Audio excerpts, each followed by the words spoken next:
하나님의 은혜와 사랑이 여러분의 삶 가운데 함께 하시기를 축복합니다.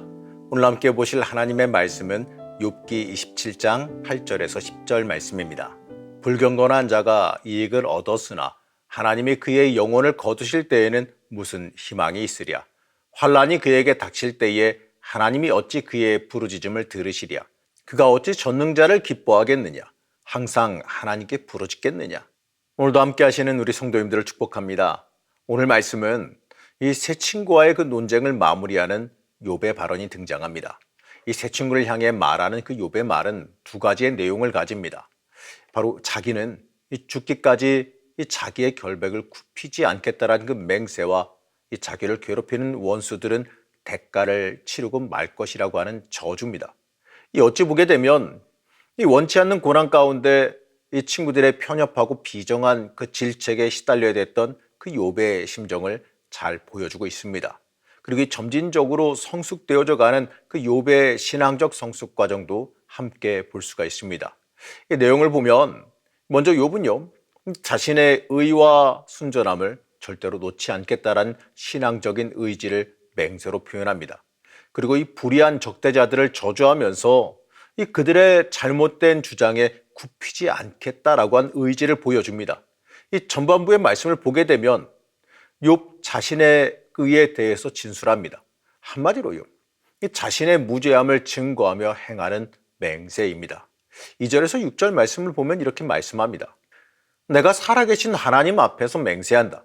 그분께서 나를 공정한 판결을 받지 못하게 하시며 전능하신 분께서 나를 몹시 괴롭게 하신다. 내게 호흡이 남아있는 동안은 하나님이 내 코에 불어넣으신 숨결이 내 코에 남아있는 한 내가 입술로 결코 악한 말을 하지 않으며 내가 혀로 거짓말을 하지 않겠다. 나는 결코 너희가 옳다고 말할 수 없다. 나는 죽기까지 내 결백을 주장하겠다. 내가 의롭다고 주장하면서 끝까지 굽히지 않아도 내 평생의 양심에 꺼림칙한 날은 없을 것이다. 지금까지 욥은 고난의 부당함, 내가 지금 당하는 고난이 내가 지은 죄보다 과하다라고 하는 그 고난의 부당함에 대해서 불평하면서 신앙적인 한계를 드러냈습니다. 하지만 오늘 말씀에서는 또 다른 모습을 보입니다. 오히려 이 모든 고난 속에서 이 자신의 순전함을 지키고 인내하겠다라고 하는 신앙적인 의지를 보여줍니다. 오늘 말씀을 통해 욥은 의로움을 지키고 불의를 미워하는 욥의 신앙적인 의지를 보여줍니다. 사실 이러한 모습은 이 온갖 범죄의 유혹이 가득한 삶을 사는 우리가 가져야 되는 모습입니다. 이 성도는 어떠한 핍박과 어려움이 있어도 끝까지 하나님의 의를 지키며 신앙을 온전히 지켜나가야 됩니다. 그것이 하나님의 뜻을 따라 살아가는 길이기 때문에 그렇습니다. 그리고 하나님은 이 고난당하는 모든 성도들을 기억하신다. 바로 이것을 우리가 믿어야 됩니다. 지금 당장의 어려움에 이 모든 정신을 빼앗기기보다 그 어려움 가운데에서 하나님을 붙잡고 영적으로 굳건히 설 수 있어야 됩니다. 그것이 고난 중에 일어서는 성도의 모습입니다. 이제 6절의 마지막 부분을 보게 되면 개역개정은요, 내 마음이 나의 생애를 비웃지 아니하리라 라고 표현하고 있고, 제가 읽어드린 그 세번역은 내 평생의 양심에 꺼림칙한 날은 없을 것이다 라고 번역합니다. 마음, 바로 이 양심은 신학적으로 말해보게 되면 하나님의 형상으로 지음받은 우리가 가진 하나님의 형상 중 하나입니다.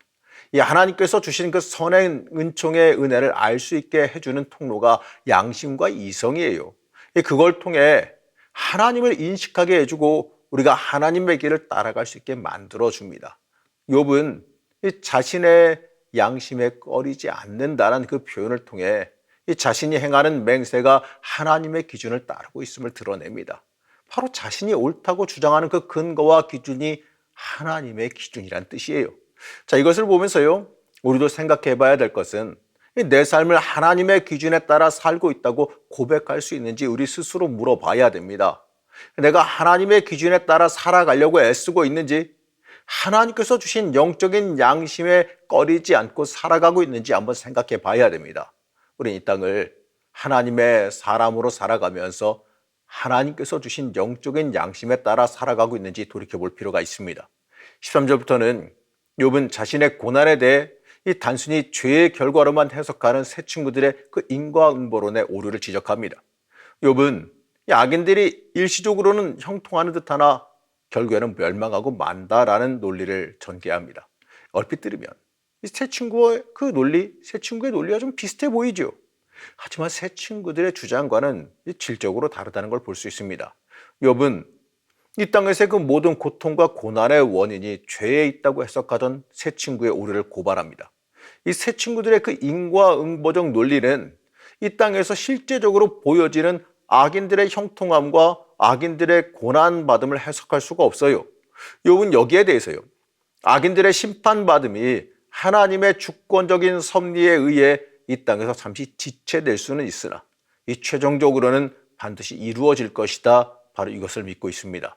이 새 친구들의 그 인과응보론은 하나님의 보다 깊은 주권적인 섭리를 무시하고 이 모든 것을 인간이 생각한 이론에 맞춰 넣으려고 그랬습니다.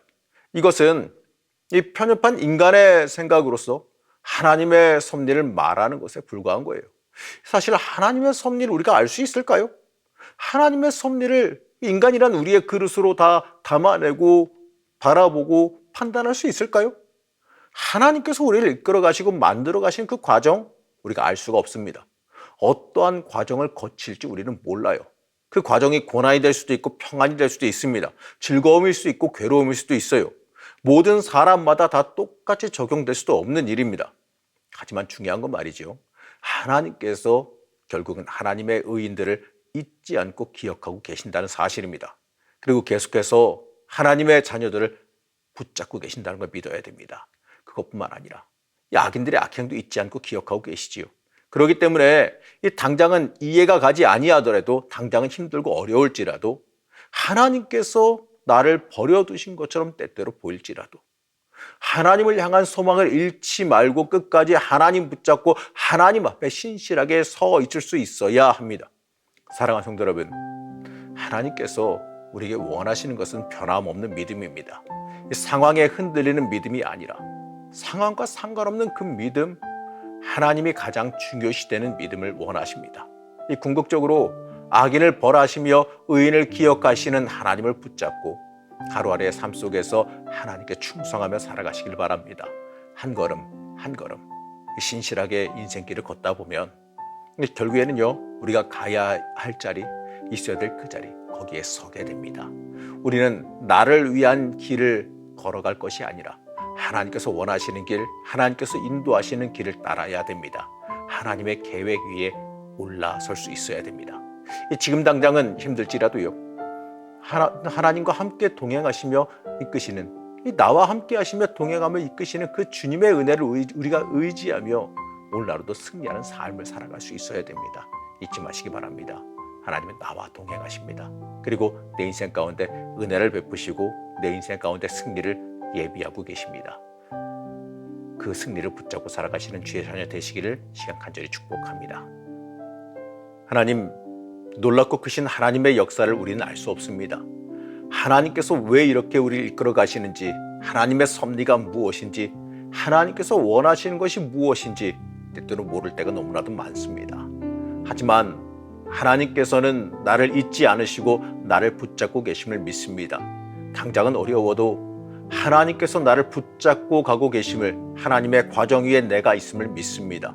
끝까지 하나님을 향한 소망을 잃지 않게 하여 주옵시고 그 소망으로 내 삶을 승리하며 살아갈 수 있게 도와주시옵소서.